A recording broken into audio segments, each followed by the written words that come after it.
Alhamdulillah, assalatu wassalamu ala Rasulillah wa ala alihi wa ashabihi wa man wala. Para jamaah yang dirahmati Allah Subhanahu wa taala, Bapak-bapak, Ibu-ibu sekalian, alhamdulillah kita bersyukur kepada Allah Subhanahu wa taala sampai saat ini masih memberikan kita nikmat sehat, nikmat waktu luang, dan yang paling penting adalah nikmat iman dan nikmat Islam. Semoga amalan ibadah kita pada hari ini, puasa kita, salat kita diterima oleh Allah Subhanahu wa taala. Amin. Ya rabbal alamin. Salawat serta salam selalu berlimpah curahkan kepada baginda besar Nabi kita Muhammad sallallahu alaihi wasallam, kepada para sahabatnya, keluarganya, dan orang-orang yang istiqomah di jalan beliau. Jemaah yang dirahmati Allah Subhanahu wa taala, perkenalkan beliau Abdul Rahman, datang dari Palestina, asli Palestina, Ramlah, ibu kota, nama kotanya Ramlah. Saya Muhammad Yasir Hamzah, saya dari Samarinda, dan saya yang mendampingi beliau selama dakwah ini. Mungkin beliau bisa mulai, bisa kita simak pesan-pesan beliau. Assalamualaikum warahmatullahi taala wabarakatuh. حياكم الله الناس الذين اشتاق لهم الرسول صلى الله عليه وسلم. Kata beliau, demi Allah, kalian semua, kita ini adalah yang kaum orang-orang yang dirindukan oleh Allah, oleh Nabi kita Muhammad sallallahu alaihi wasallam. يقول النبي صلى الله عليه وسلم اشتقت لاخواني. Rasulullah SAW bersabda, saya rindu dengan saudara-saudaraku. قال الصحابة أولسنا إخوانك يا رسول الله؟ Para sahabat bertanya kepada Rasulullah, bukankah kami ini adalah saudaramu wahai Rasulullah? قال لا أنتم أصحابي. Kata Rasulullah menjawab, bukan, kalian bukan saudaraku, tapi kalian adalah sahabatku, kata Rasulullah. وإخواني الذين آمنوا بي ولم يروني. Saudaraku adalah dia yang beriman kepadaku, kata Rasulullah, tapi dia tidak pernah melihatku. وأنتم الذين آمنتم بالنبي صلى الله عليه وسلم رسولا من عند الله عز وجل وسائرون على طريقه أنتم إخوان النبي صلى الله عليه وسلم. Jadi kita ini yang dimaksud oleh Rasulullah SAW sebagai saudara beliau, yang mana kita beriman kepada Rasulullah SAW. لم أكن النبي صلى الله عليه وسلم سيلاهي بكم يوم القيامة هؤلاء الذين عبدوا الله عز وجل واتبعوني فوق المياه. يفقه به.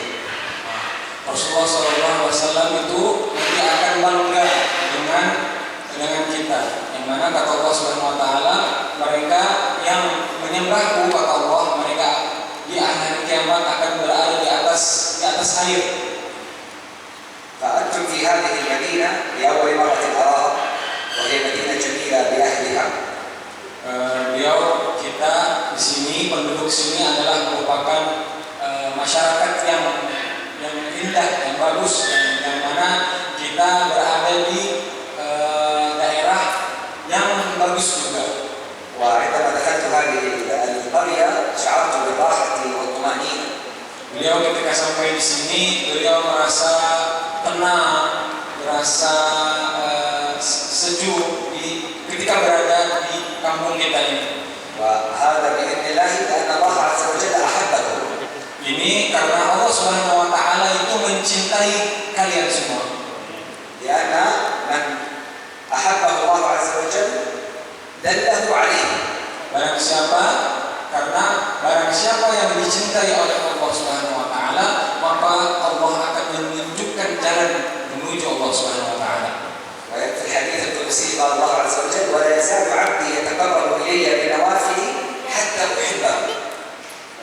Bagaimana hadis Nabi SAW, hadis qudsi, yang mana ketika seorang hamba itu melakukan amal soleh sampai aku mencintainya, kata Allah Subhanahu Wa Taala, maka فإذا أحببته كنت سمعه الذي يسمع به وبصره الذي يبصر به ورجله التي يمشي بها ويده التي يبطش بها.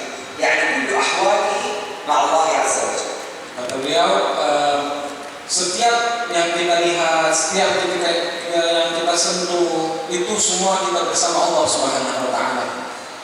وهذا النور يقول الله عز وجل نور على نور يهدي الله لنوره من يشاء. Sebagaimana firman Allah Subhanahu wa taala, nurun ala nur yahdillahu linurihi man yasha. Allah akan memberikan hidayah atau cahaya kepada orang yang Dia kehendaki. فإذا أعطانا الهداية هذه أعظم نعمة في هذه الدنيا.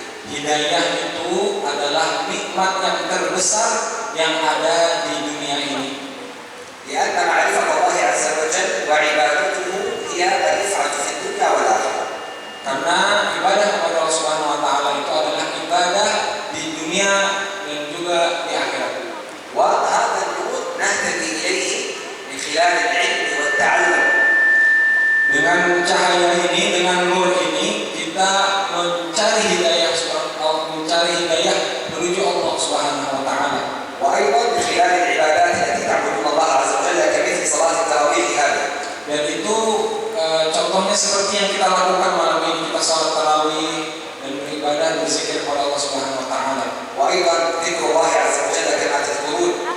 Dan juga kita berzikir kepada Allah Subhanahu wa taala. وهذا رمضان فرصة لأن نجدد العلاقة مع الله ونكون من أهله. Nah, ini bulan Ramadan ini adalah kesempatan yang mana kita memperbarui hubungan kita dengan Allah Subhanahu wa taala. وأسأل الله عز وجل كما جمعنا هنا في هذه الدنيا جميعا أن يجمعنا يوم القيامة في مستقر رحمته وجنته. Semoga nanti Allah, sebagaimana Allah itu mengumpulkan kita di sini di masjid ini, semoga juga nanti Allah pertemukan kita di jannahnya. Amin, amin ya rabbal alamin. أما عن فلسطين فأحدثكم عن فلسطين. Beliau akan menyampaikan keadaan tentang Palestina. فلسطين أيضا يؤدون العبادات والطاعات كما تؤدونها في المسجد الأقصى. Jadi teman-teman saudara kita yang berada di Palestina itu sholat dan ibadah sebagaimana kita beribadah di masjid itu. Jadi mereka beribadah di Masjidil Aqsa juga bisa. رغم أن الصهاينة حاولوا أن يمنعوا المصلين من الدخول إلى المسجد إلا أنهم بالآلاف ذهبوا إلى هناك. Walaupun orang-orang Zionis tentara itu Pak, mereka itu menghalangi orang-orang Muslim untuk sholat di dalamnya. Tapi malah tambah banyak orang-orang itu sampai ribuan yang datang untuk sholat di kompleks Masjidil Aqsa. وسقط عدد من الشهداء وإن شاء الله على وقت مبارك في رمضان إن شاء الله هم في جنان الفردوس الأعلى. Bahkan dari mereka itu ada yang meninggal karena ribut atau berkelahi dengan para tentara Israel di sana. ومع ذلك فنبشركم بالخير أن فلسطين إن شاء الله بخير.